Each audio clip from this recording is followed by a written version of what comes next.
मैं हूं विकास मनी, आप देख रहे हैं ओएनएस स्टडी सर्कल। आज की इस वीडियो का टॉपिक है accounting principles, concepts and conventions. ये इस वीडियो का पार्ट 2 है जिसमें हम कवर करेंगे बेसिक प्रिंसिपल और उसके कॉन्सेप्ट को, जिसमें कवर होंगे रेवेन्यू रियलाइजेशन से बैलेंस शीट इक्वेशन तक के कॉन्सेप्ट। सबसे पहले समझते हैं बेसिक प्रिंसिपल होता क्या है। देखिए, प्रिंसिपल जो होते हैं उन्हीं के बेसिस पे रूल्स बनाए जाते हैं, और प्रिंसिपल्स भी दो तरह के होते हैं। एक होते हैं बेसिक प्रिंसिपल, एक होते हैं मॉडिफाइड प्रिंसिपल। बेसिक प्रिंसिपल वो होते हैं जो किसी भी प्रिंसिपल का बेस होते हैं। मॉडिफाइड प्रिंसिपल होते हैं जो सिचुएशन वाइज आप चेंज कर सकते हैं। अब बेसिक प्रिंसिपल को हम इस एग्जांपल से समझते हैं। जैसे आप एग्जाम देने जा रहे हैं अकाउंटेंसी का, तो ये बेसिक सी चीजें हैं कि आपके पास कैलकुलेटर होना चाहिए, आपके पास पेन होना चाहिए। बट कैलकुलेटर कौन सी कंपनी का होना चाहिए, पेन कौन सी कंपनी का होना चाहिए, वो मॉडिफाइड प्रिंसिपल है, वो आप अपने हिसाब से चूज कर सकते हैं। तो यहां हम बात करेंगे अकाउंटेंसी टर्म में बेसिक प्रिंसिपल्स की। दैट मीन्स ये एग्जैक्टली ऐसे ही होने चाहिए, जिसमें कवर होगा revenue realisation concept, matching concept, full disclosure concept, dual aspects concept, verifiable objective evidence concept, historical cost concept, balance sheet equation concept. ये कॉन्सेप्ट बहुत सारे हैं, बट आपको इसमें वरी होने की जरूरत नहीं है। हम बहुत ही इजी एक्सप्लेनेशन के साथ इसको कवर करेंगे। सबसे पहले समझते हैं रेवेन्यू रियलाइजेशन कॉन्सेप्ट। इसका मतलब क्या है। अब देखिए, जब भी कस्टमर आपसे कुछ सामान खरीदता है तो उसे हम कहते हैं रेवेन्यू। सेल को एक लेमन टर्म में हम कहते हैं रेवेन्यू। बट ये कॉन्सेप्ट हमें बताता है कि आप रेवेन्यू कब रिकॉर्ड करें। दैट मीन्स कब आप मान लें कि आपकी सेल हो गई। इसमें यहां हमें दो फैक्टर देखने होते हैं कि हम रिकॉर्ड नहीं कर सकते रेवेन्यू दो सिचुएशन में। फर्स्ट सिचुएशन है अनअर्न्ड इनकम। दैट मीन्स अगर कस्टमर ने आपको एक ऑर्डर दिया, फॉर एग्जांपल 500 शर्ट्स का ऑर्डर दिया कि आप 500 शर्ट्स बना के मुझे दें, तो सिर्फ ऑर्डर के बेस पे आप रेवेन्यू को रिकॉर्ड नहीं कर सकते। जब तक आप कस्टमर को ऑर्डर की डिलीवरी ना दें, जब तक आप कस्टमर को बिल इशू ना करें, तब तक आप उसको रेवेन्यू में रिकॉर्ड नहीं कर सकते। दूसरा इसमें बहुत इंपॉर्टेंट कॉन्सेप्ट है अनरियलाइज्ड इनकम। इसका मतलब क्या है। इसका मतलब यह है कि मान लीजिए हर महीने आप 100 रुपीज का सामान बेचते हैं, और आपको पता है कि 100 रुपीज में से 5-10%, क्योंकि जब भी आप उधार में सामान बेचते हैं तो 5-10% आप मान के चलते हैं कि पैसा आपको वापस नहीं मिलता। अगर आप 100 रुपये का सामान उधार में बेचते हैं तो आपको 90 रुपये ही रिकवर होते हैं। तो इस महीने अगर आपने 100 रुपये का सामान बेचा है तो आप पूरा 100 रुपीज रिकॉर्ड नहीं करेंगे, आप 10 रुपीज एज अ बैड डेप्ट रिकॉर्ड कर लेंगे, जिसे हम कहते हैं प्रोविजन फॉर बैड डेप्ट। तो दैट मीन्स जो एक्सपेक्टेड लॉस है रियलाइजेशन में से, आप उसको रिड्यूस करके आप 100 रिकॉर्ड नहीं करेंगे। 10 रुपये आप मान के चलेंगे कि पैसा डूब सकता है, आप 90 रुपीज रिकॉर्ड करेंगे। चलते हैं नेक्स्ट कॉन्सेप्ट की तरफ, जो है मैचिंग कॉन्सेप्ट। ये हमें क्या बताता है। देखिए, बिजनेस में आपकी इनकम होती है, बट उसी इनकम को अर्न करने के लिए आपको कुछ खर्चे करने पड़ते हैं। तो मैचिंग कॉन्सेप्ट ये बताता है कि जिस पीरियड की इनकम है, खर्चे भी उसी पीरियड के रिकॉर्ड होने चाहिए। फॉर एग्जाम्पल, इसको हम इस एग्जाम्पल से समझते हैं। अब देखिए, मेरे पास 3 महीने हैं, जनवरी, फरवरी, मार्च। तीनों महीनों में मेरी जो इनकम है वो है 100 रुपीज, और जो खर्चा है वो फ्लैट 80 रुपीज है, और प्रॉफिट में 20 रुपीज शो कर रहा हूं। बट अगर मैं ऐसे करूं कि फर्स्ट मंथ का जो 80 रुपीज का एक्सपेंस है वो मैं फरवरी में शो करूं एज 160, तो दैट मीन्स फर्स्ट मंथ में प्रॉफिट दिखाऊंगा 100, जितना रेवेन्यू पूरा का पूरा प्रॉफिट। और सेकेंड मंथ फरवरी में यहां मैंने 80 + 80 160 कर दिया, तो यहां मैं 60 रुपीज का लॉस दिखाऊंगा, जो गलत है। तो दैट मीन्स मैचिंग कॉन्सेप्ट ये बताता है कि 100 रुपए की सेल करने के लिए जितना आपको खर्चा करना पड़ा, उसी पीरियड में वो खर्चा रिकॉर्ड करेंगे। जनवरी में आपने सेल करी है, जनवरी की सेल के खर्चे भी आप जनवरी में ही रिकॉर्ड करेंगे। ऐसा नहीं हो सकता कि आप उसे फरवरी या किसी और मंथ में रिकॉर्ड करें। तो इसी कॉन्सेप्ट को कहते हैं मैचिंग कॉन्सेप्ट। अब चलते हैं नेक्स्ट कॉन्सेप्ट की तरफ, जो है फुल डिस्क्लोजर कॉन्सेप्ट। इसका मतलब क्या है। अब देखिए, मान लीजिए आपको बताया गया कि आप अकाउंटिंग रिकॉर्ड करें। आपने प्रॉपर रिकॉर्डिंग करी, बट इस तरीके से रिकॉर्डिंग करी कि उसमें से कुछ भी समझ में नहीं आ पा रहा। तो एक सिस्टमाइज तरीके से कैसे आप रिकॉर्डिंग करें जिससे चीज़ें जो है वो बहुत ईजिली रिपोर्ट्स के थ्रू या व्यू करके देखी जा सकें। तो इसी कॉन्सेप्ट को कहते हैं फुल डिस्क्लोजर कॉन्सेप्ट। इसमें फोकस किया जाता है सबसे पहले मटेरियल इंफॉर्मेशन पे। अब देखिए, जैसे एक ऑर्गेनाइजेशन है जो करोड़ों में डील करती है, आप उसमें अगर 100 रुपीज़ की कोई ट्रांजेक्शन है उसको हाईलाइट कर रहे हैं तो उसका कोई रीज़न नहीं बनता। तो जो मटेरियल इंफॉर्मेशन है वो आप डिस्क्लोज करेंगे, जो छोटी मोटी इंफॉर्मेशन है वो आप सम अप करके एक जगह रिकॉर्ड करके दिखा सकते हैं। दूसरा सबसे बड़ी इंफॉर्मेशन होती है यूजफुल इंफॉर्मेशन।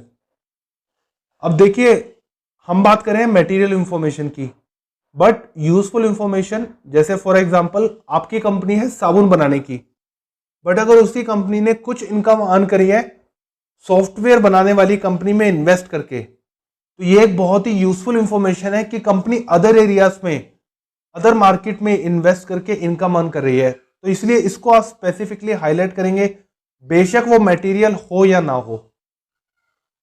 और इसको आप प्रेजेंट किस तरह से करेंगे, मटेरियल और यूजफुल इंफॉर्मेशन को आप किस तरह से प्रेजेंट करेंगे, आप उसको सिंपली क्लैरिफाइड करेंगे। अगर आपको लगता है कि किसी पॉइंट को एक्सप्लेनेशन के थ्रू क्लियर करना जरूरी है तो आप उसकी एक्सप्लेनेशन देंगे। समराइज करेंगे अकाउंटिंग इंफॉर्मेशन को, और समराइज करेंगे आप मैनेजमेंट के लिए और स्टेक होल्डर्स के लिए।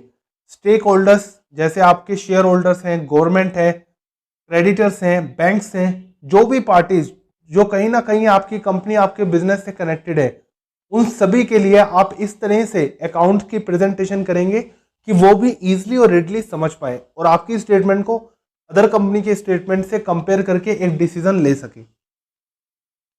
अब चलते हैं नेक्स्ट कॉन्सेप्ट की तरफ, जो है ड्यूल एस्पेक्ट कॉन्सेप्ट। इसका मतलब क्या है? इसका मतलब ये होता है कि asset is equal to liability plus capital. मतलब ये बताता है कि जो भी आप खर्चा कर रहे हैं या जो भी आप इनकम अर्न कर रहे हैं, अल्टीमेटली ओवरऑल रिजल्ट होगा asset is equal to liability plus capital. जैसे फॉर एग्जांपल आप सेल कर रहे हैं कैश में, 50,000 की आपने सेल करी, बट उसमें से जैसे कैश आया आपको 50,000 का, बट जो सेल करी है उसमें जो गुड्स की वैल्यू थी वो थी 40,000। तो दैट मीन्स यहाँ 10,000 का आपका प्रॉफिट हो गया। कैश आपके पास आया 50,000 का, गुड्स चले गए 40,000 के, तो 10,000 आपका एडिशनल कैश का सरप्लस आ गया। और यहाँ लायबिलिटी में देखें, प्रॉफिट जो है वो लायबिलिटी में कंसिडर किया जाता है क्योंकि प्रॉफिट अल्टीमेटली ओनर को देना होता है, तो बिजनेस के लिए एक तरह की लायबिलिटी है। और इस कॉन्सेप्ट को अगर आप समझना चाहते हैं तो हमारी अकाउंटिंग इक्वेशन की वीडियो अवेलेबल है हमारे यूट्यूब चैनल पे, आप उसको एक्सेस कर सकते हैं। अब चलते हैं नेक्स्ट कॉन्सेप्ट की तरफ, जो है वेरीफाइबल ऑब्जेक्टिव एविडेंस कॉन्सेप्ट। इसका मतलब क्या है? इसका मतलब यह है, देखिए जब भी आप अकाउंटिंग करते हैं तो उसका कोई ना कोई एविडेंस होना चाहिए। आपने देखा होगा जब भी आप कोई मार्केट में सामान खरीदने जाए, किसी भी स्टोर से, किसी भी शॉप से आप कुछ सामान खरीदते हैं तो साथ में आपको बिल दिया जाता है। बिल देना इस बात का प्रूफ होता है कि आपने एक्चुअल में सामान खरीदा है और कितने रुपए में खरीदा है वो भी बताया जाता है। तो बिल में दो बातें मेंशन होती है कि कौन सा सामान बेचा गया है आपको और कितनी वैल्यू पर बेचा गया है। और अकाउंट्स में अगर हम बात करें तो एक्यूरेट डाटा और इंफॉर्मेशन प्रेजेंट करना बहुत इंपॉर्टेंट है। तो अगर आप बात करते हैं फॉर एग्जांपल, अगर आप प्रॉफिट दिखा रहे हैं 50,000 रुपीज का, उस प्रॉफिट के लिए कितनी सेल करी, कितना परचेस किया, उसकी रिसिप्ट्स होती हैं जिसे हम कहते हैं वाउचर। और वाउचर ही वो बेस होते हैं जिसके थ्रू आप अपनी सेल, परचेज, जो भी एक्सपेंसेस हैं उसको आप जस्टिफाई कर पाते हैं। और वाउचर की क्लैरिटी के लिए हमने ऑलरेडी वीडियो बना रखी है, what is voucher and its types के नाम से, आप उसे एक्सेस कर सकते हैं। तो वेरीफाइबल ऑब्जेक्टिव कॉन्सेप्ट बेसिकली हमें यह बताता है कि हर चीज को वेरीफाई होना चाहिए। अगर आप कोई फिगर दिखा रहे हैं, कोई अमाउंट दिखा रहे हैं, तो आप उसको रीजनेबली किसी डॉक्यूमेंट के थ्रू आप प्रूफ कर पाए कि ये अमाउंट आपने सही रिकॉर्ड किया है। अब चलते हैं नेक्स्ट कॉन्सेप्ट की तरफ, जो है हिस्टोरिकल कॉस्ट कॉन्सेप्ट। ये बेसिकली हमें क्या बताता है? अब देखिए, जैसे आपने एक मशीन खरीदी, ये हमें बताता है एक्चुअल कॉस्ट। जैसे 50 लाख की मशीन थी, आपने 40 लाख में खरीदी, तो आप रिकॉर्ड करेंगे 40 लाख में, इवन दो उसकी मार्केट वैल्यू 50 लाख है, बट आपने 40 लाख में खरीदी तो आप 40 लाख में रिकॉर्ड करेंगे। और इक्विटी जो है इस केस में रियल वैल्यू रिफ्लेक्ट नहीं करेगा क्योंकि मशीन की मार्केट वैल्यू ज्यादा है। जब आप इसको बेचेंगे तो आपको ज्यादा पैसे अर्न होंगे, क्योंकि देखिए मशीन आपने 40 लाख रुपए की खरीदी है तो 40 लाख ही आपका टोटल खर्चा हुआ है, तो जितना आपने पे आउट किया है उतने पर ही रिकॉर्डिंग करेंगे। जब आप इसको बेचेंगे, क्योंकि आप इसको बेच नहीं रहे, आप इसको बिजनेस में यूज कर रहे हैं, तो जब तक आप बिजनेस में यूज कर रहे हैं तब तक आप इसको मार्केट वैल्यू पर रिकॉर्ड नहीं करेंगे।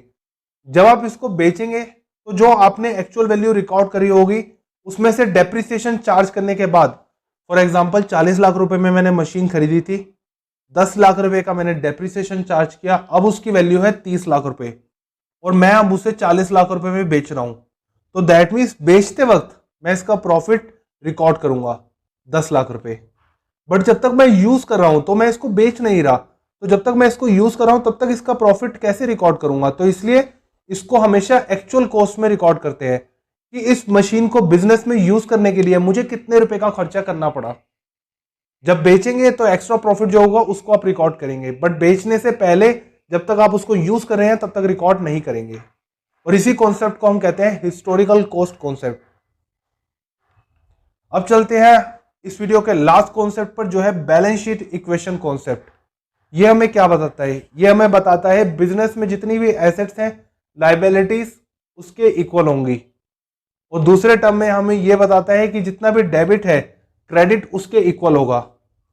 दैट मीन्स जितना भी बिजनेस में प्लस होगा उतना ही बिजनेस का माइनस होगा। फॉर एग्जाम्पल, अगर मैं कैश में कोई एसेट खरीदता हूं, फॉर एग्जाम्पल मैंने मशीनरी खरीदी 50 लाख रुपए की, तो इसमें क्या हुआ, मेरी एक एसेट आ गई मशीनरी 50 लाख की, बट वहीं दूसरी एसेट मेरी कैश जो है वो चली गई 50 लाख रुपए। तो दैट मीन्स एक एसेट बढ़ी एक एसेट कम हुई, तो ओवरऑल इफेक्ट जो है वो जीरो हुआ। और दूसरा केस हम इसमें ये ले सकते हैं कि आपने आपकी जो उधारी थी 10,000 रुपए की आपने पे कर दी, तो जब आप अपनी लायबिलिटी पे कर रहे हैं तो आपकी लायबिलिटी 10,000 रुपए से कम हो जाएगी, बट आपने पेमेंट करी है तो आपने पेमेंट करी होगी कैश या बैंक से, तो आपके एसेट भी 10,000 रुपए से कम हो जाएंगे। तो दोनों ही साइड में 10-10 हजार रुपए से रिडक्शन हुई है। तो इसी कॉन्सेप्ट को हम कहते हैं बैलेंस शीट इक्वेशन कॉन्सेप्ट, जो हमें बताता है कि सारे डेबिट क्रेडिट के इक्वल होते हैं। कोई भी डेबिट की एंट्री होगी तो उसके रिवर्स में क्रेडिट की एंट्री जरूर होगी, और उसका ओवरऑल इफेक्ट ये होगा कि सारी asset is equal to liability जरूर होगी।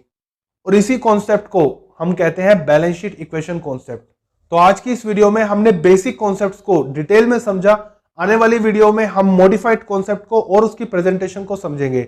I hope you found this video useful, और ONS स्टडी सर्कल की कम्युनिटी से जुड़ने के लिए इस चैनल को सब्सक्राइब करें, इस वीडियो को लाइक और शेयर जरूर करें। Thanks for watching.